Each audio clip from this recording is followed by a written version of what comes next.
अपने दिन की कीजिए शुरुआत अध्यात्म के साथ।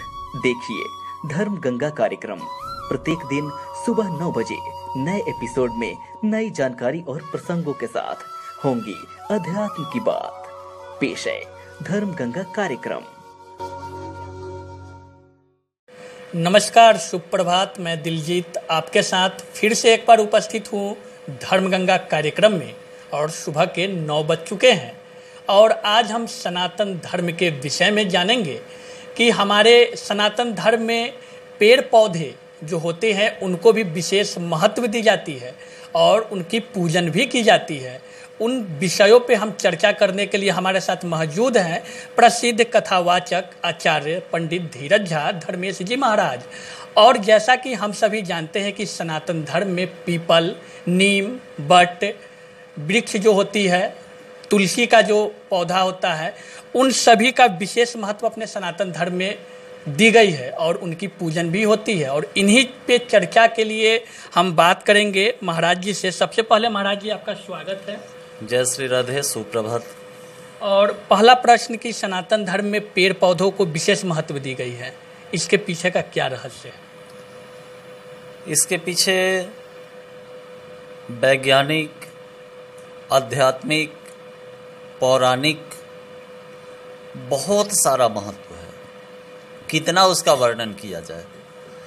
हमारे सनातन धर्म में पीपल का वृक्ष, बट वृक्ष, पाकर वृक्ष, गुल्लर का वृक्ष, आम का वृक्ष, केला का वृक्ष, नीम का वृक्ष, आंवला का वृक्ष, तुलसी का वृक्ष, कूस का वृक्ष, महुआ का वृक्ष, यानी मूलतः जो भी बड़े बड़े वृक्ष हैं, शबों के अंदर बहुत सारा गोपनीय रहस्य छुपा है। सर्वप्रथम अगर हम पीपल वृक्ष की बात करें तो संसार के सभी देवी देवताओं का निवास स्थान पीपल के वृक्ष में माना गया है। स्वयं भगवान विष्णु का वह वृक्ष होता है जिसका शनि खराब चल रहा हो जन्म कुंडली के अंतर्गत, वह अगर पीपल वृक्ष के नीचे प्रत्येक दिन संध्या काल में दीप दान करे तो उसका शनि अनुकूल होता है। जिसके जीवन में अर्थाभाव चल रहा हो, कार्य ठीक नहीं चल रहा हो, वह अगर प्रत्येक दिन प्रातःकाल पीपल वृक्ष में जल दे और संध्या काल दीप दान करे तो उसके जीवन में सुख, शांति, समृद्धि का आगमन होता है। बट वृक्ष के नीचे अगर कोई मंदबुद्धि व्यक्ति है और वह बट वृक्ष के जड़ में जाकर जल देता हो, वहाँ ध्यान लगाकर उनका पूजन करता हो, दीप दान करता हो, तो उसका मस्तिष्क तीव्र गति से काम करना प्रारंभ कर देता है। नीम के वृक्ष। भारत शक्तियों का देश है। नीम के वृक्ष के अंदर गोपनीय तंत्र शक्तियों का निवास स्थान होता है। मां भगवती के संपूर्ण ऊर्जा का वह केंद्र है। अगर नीम के वृक्ष का विधिवत प्रत्येक दिन दीप दान देकर पूजन किया जाए तो विशेष शक्ति की प्राप्ति होती है। तुलसी का वृक्ष प्राकृतिक रूप से यह औषधि है। उसकी वृक्ष, उसकी टहनी, उसका जड़, उसका मंजर, सब कुछ में औषधि है। बहुत सारे दवाओं में उसका उपयोग किया जाता है। हमारे वैदिक परंपरा में कोई भी यज्ञ, कोई भी प्रसाद, कोई भी भोजन करने से पहले लोग तुलसी के पत्र को उसमें डालने के बाद ही उस अन्न को प्रसाद में परिवर्तित करके ग्रहण करते हैं। ऐसा नियम हमारे यहाँ बताया गया है। शायद ही कोई हिंदू का घर होगा, शायद ही कोई सनातन धर्मानुरागी का घर होगा जिस घर के दरवाजे पे, आंगन में या छत पे तुलसी का वृक्ष नहीं हो। प्राकृतिक आपदा विभाग ये कहती है जो जिस घर में तुलसी का वृक्ष बहुत हरा भरा होता है उस घर में लक्ष्मी का निवास होता है और उस घर के ऊपर प्राकृतिक आपदा का आगमन नहीं होता है। केला के वृक्ष में देवताओं के गुरु बृहस्पति का निवास स्थान बताया गया है। और सबसे खास गुण क्या है, जो जब से इस संसार में वृक्षों के ऊपर आक्रमण हुआ है, संसार का विस्तृतकरण किया गया है, तब से प्राकृतिक आपदा बढ़नी शुरू हो गई है। गर्मी अधिक होने लगी है, बारिश समय पे हो नहीं पा रही है, इसका एकमात्र रीजन है, और स्वच्छ हवा नहीं मिल पा रहा है, इसका एकमात्र कारण है जो हम वनस्पति को काट रहे हैं। अगर वैदिक परंपरा को अपनाकर हम वृक्ष की पूजन प्रारंभ कर दें तो फिर सब कुछ नियंत्रित हो सकता है, शुद्ध हवा हम मनुष्यों को मिल सकता है, क्योंकि ये सारे वृक्ष शुद्ध हवा को देते हैं। हम मनुष्य उस हवा को दूषित करके बाहर छोड़ते हैं, परंतु हम वैदिक परंपरा को छोड़कर आज के अत्याधुनिक परंपरा में हम लगे हुए हैं, और ये हमारा दुर्भाग्य है। तो हमारे सनातन धर्म में पेड़ पौधा की जो महत्व होती है उन पे अभी जो चर्चा हुई, और जैसा कि महाराज जी ने बताया, अनेकों ऐसे वृक्ष हैं, जैसा कि महाराज जी के मुख से बताया गया कि पीपल, बट वृक्ष, केला, तुलसी का पौधा, आम का पौधा जो वृक्ष होती है, उन सब का विशेष महत्व है। महाराज जी आपने जैसा कि बताया कि जिस घर में तुलसी का पौधा होती है वहाँ पे प्राकृतिक आपदा आने की संभावना कम होती है, उनकी पूजन भी की जाती है।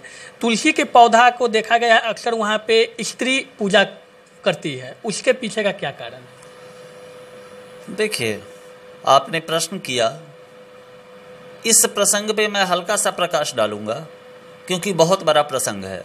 तुलसी कौन है, तुलसी की उत्पत्ति कैसे हुई है, आगे जब प्रसंग आएगा तो इस पर हम सभी विस्तृत से चर्चा करेंगे। मूलतः तुलसी भगवान विष्णु की सर्वाधिक प्रिय है, जैसे लक्ष्मी विष्णु को प्रिय है वैसे तुलसी भी प्रिय है।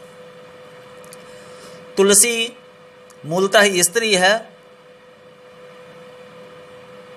जलंधर की पत्नी तुलसी है, जो दूसरे जन्म में वृक्ष के रूप में परिवर्तित हुई है।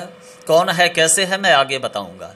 स्त्रियां इसलिए अधिक पूजन करती है जो आज के भागदौड़ में गृहस्थ आश्रम में पुरुष अपने काम में लगे रहते हैं, अपने दैनिक जीवन के दिनचर्या में लगे रहते हैं, और स्त्री पूजन करती है। स्त्री प्रातः संध्या तुलसी के वृक्ष की सेवा करती है, और तुलसी जब तक घर में हरा रहता है, हमारा ये निजी अनुभव है, जो उस घर में लक्ष्मी, सुख, शांति, समृद्धि का पूर्णतः आगमन होता है। आज हम तुलसी के वृक्षों की अवहेलना करने लगे हैं, ईश्वर प्रदत्त वस्तुओं की अवहेलना करने लगे हैं, वृक्षों को अनदेखा करने लगे हैं। तो इसी कारण हम सभी को बहुत सारे समस्याओं से जूझना पड़ता है। तो तुलसी पे विस्तृत चर्चा आगे के एपिसोड में हमारे साथ, जैसा कि महाराज जी ने बताया कि उस पर की जाएगी। लेकिन महाराज जी, ऐसा देखा गया है और ऐसा माना भी जाता है कि सनातन धर्म में जो शादी विवाह होती है, उस शादी विवाह के अवसर पे अक्सर देखा जाता है कि आम का जो वृक्ष होता है उसको बंधन में बांधते हुए उसका भी पूजन की जाती है, उसका क्या कारण है? देखिए, एक तो आम का वृक्ष हमारे भारत में पूरे, जैसे पशुओं का राजा सिंह होता है, पुष्पों का राजा कमल होता है, वैसे फलों का राजा आम होता है। आम के वृक्ष का बहुत महत्व है। वैदिक ग्रंथों में वर्णन आता है, स्वर्ग में आम नहीं मिलता है। आम और महुआ के वृक्ष को एक साथ एकत्रित कर उसमें धागा लपेटकर स्त्रियां सिंदूर, पुष्प, अक्षत, चंदन इत्यादि अर्पित कर, प्रसाद अर्पित कर, दीप अगरबत्ती अर्पित कर विवाहोत्सव के समय, स्त्री या पुरुष के विवाह के समय स्त्रियां ऐसा करती है। इस प्रयोजन का एकमात्र उद्देश्य होता है जो दोनों नव विवाहिता दंपत्ति के जीवन में सुख, शांति, समृद्धि का आगमन हो, दीर्घ काल तक आनंद पूर्वक जीवन यापन करें। जैसे आम का वृक्ष छोटा सा वृक्ष लगता है और विशाल वृक्ष बन जाता है, हजारों लोग फल उसमें लगते हैं और वह फल बहुत सुंदर स्वरस होता है। महुआ छोटा सा गुठली होता है, उससे वृक्ष लगाया जाता है, और जब वही विशाल वृक्ष बनता है तो एक एक फल के समय, एक एक सीजन में लाखों करोड़ों वह फल छोड़ता है और इतना सुंदर खुशबू देता है। तो दोनों जब एकत्रित होगा तो गृहस्थ आश्रम में मनु शत्रुपा के अनुरूप बनाए गए संतान परंपरा को ये संचालित करते हुए आनंद पूर्वक जीवन यापन करेंगे, और इस परिवार का, इस दंपत्ति का, इस पति पत्नी का जीवन जो है तीनों लोग 14 भुवन में उसकी कीर्ति फैले। इसी उद्देश्य के साथ हमारे यहाँ प्रथा है जो आम महुआ का विवाह पहले किया जाए, उसके बाद कन्या और वर का विवाह किया जाए। तो जैसा कि आपने सुना महाराज जी की जुबानी की, विवाह के समय नव दंपति जो होती है वो नर हो या नारी, जिनका विवाह होने वाला होता है, उनसे पहले आम महुआ का जो परंपरा हमारे सनातन धर्म में चली आ रही है उसकी महत्व को महाराज जी ने बखूबी बताया। और महाराज जी, लास्ट और अंतिम प्रश्न आपसे कि हमारे सनातन धर्म में जो भी वृक्ष है, जो भी वृक्ष का पूजन होता है, उनका वैज्ञानिक कारण क्या है? उनका वैज्ञानिक कारण सर्वविदित है, आप भी जानते हैं। वैज्ञानिक कारण क्या है? जो आज हम ऑक्सीजन लेते हैं, ऐसा नहीं है जो अन्न पौष्टिक खाने से हमारा शरीर स्वस्थ रहेगा। जब तक हमें स्वच्छ हवा ऑक्सीजन नहीं मिलेगी तब तक हम सभी स्वस्थ नहीं रह पाएंगे, इस धरती पे जीवित नहीं रहेंगे। जब तक इस धरती पे ऑक्सीजन रहेगी तब तक हम आप जीवित रहेंगे। लेकिन वह ऑक्सीजन आता कहाँ से है? जितने बड़े बड़े वृक्ष हैं उनके द्वारा वह हमें मिलता है। और हम लोगों के जीने का साधन सिर्फ वृक्ष ही है, क्योंकि ऑक्सीजन अगर धरती पे कम होगा तो बरसात नहीं होगी, और ऑक्सीजन नहीं मिलेगा, हवा नहीं मिलेगी, तो फिर हम आप जी नहीं पाएंगे। इसका सबसे बड़ा वैज्ञानिक कारण यह है जो प्रत्येक मनुष्य को अपने जीवन में कम से कम एक वृक्ष तो अवश्य लगाना ही चाहिए। अगर आपके पास भूमि नहीं है तो सड़क किनारे जो खाली ज़मीन है उसमें 1-2 वृक्ष अवश्य लगा दीजिए, क्योंकि यह जब लगाएंगे तो आने वाले समय में पर्यावरण हमारा दूषित नहीं होगा, हमारा पृथ्वी व्यवस्थित रहेगा और हम सभी स्वस्थ आरोग्यतापूर्वक जीवन जी सकेंगे। वृक्ष हमें अवश्य लगाना चाहिए और पर्यावरण की सुरक्षा करनी चाहिए। पर्यावरण ही हमारे जीने का सबसे बड़ा साधन है आध्यात्मिक रूप से। इसीलिए सभी वृक्षों को ईश्वरीय शक्ति मानकर उसके पूजन की परंपरा चली आ रही है। तो हमारे साथ महाराज जी थे और इन्होंने साफ तौर पे कहा और आपने सुना और देखा कि हमारे सनातन धर्म में जो भी वृक्ष है उनमें दैव्य शक्ति पाई जाती है, और दैव्य शक्ति होने के साथ साथ उनमें वैज्ञानिक दृष्टिकोण से वो वातावरण को शुद्ध करती है, और ऑक्सीजन की जो मात्रा होती है वो भी हमें वृक्ष से मिलती है। और इन्होंने अपील भी किया कि प्रत्येक सनातन प्रेमी अपने जीवन में, हर मनुष्य कम से कम एक वृक्ष को अवश्य लगाए ताकि हमारा पर्यावरण सुरक्षित रहे। आप हमारे साथ बने रहे धर्मगंगा कार्यक्रम में।